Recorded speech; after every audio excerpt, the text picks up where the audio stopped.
Alright, so it's a nice day. Might as well take a walk around the car. I should get a little peek of the color outside in the sun. So it rained the other day. I was at the tuner, so it's not really cleaned up anymore. But get a good look at it out in the sun. Man, it got filthy quick. Alright guys, so I'm on my way back home from the tuner.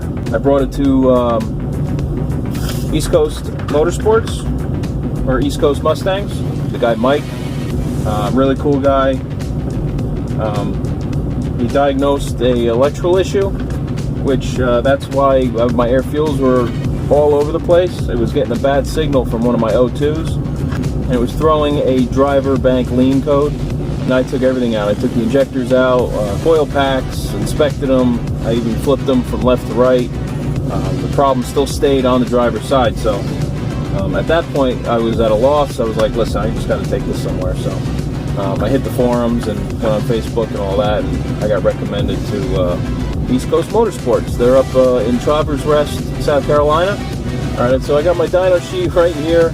He made a max of 458 horsepower and 449 foot-pounds of torque. Before, I had a mail order tune on it that I data logged a couple times trying to dial in. It always ran rich, wide open throttle when you're in boost, and they're just playing it safe with these mail order tunes. So you're not going to get a good tune through a mail order. So let's drive around. We're in the back roads here.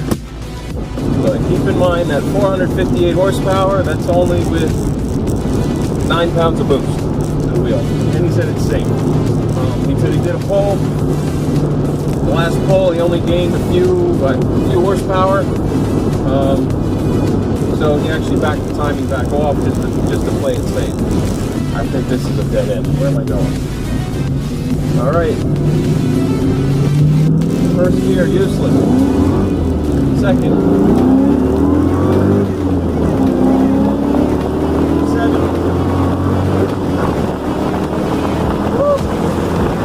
I gotta say, man, I'm impressed. So, a lot more power than when I dropped it off. I mean, obviously I never had numbers on it when I dropped it off, but it definitely pulls harder, and it is so linear that it is insane. So I gotta say, a big shout out to Mike at East Coast Motorsports. He killed this thing. Very pleased, very, very pleased. Hopefully it just stays together. Second gear. Third gear.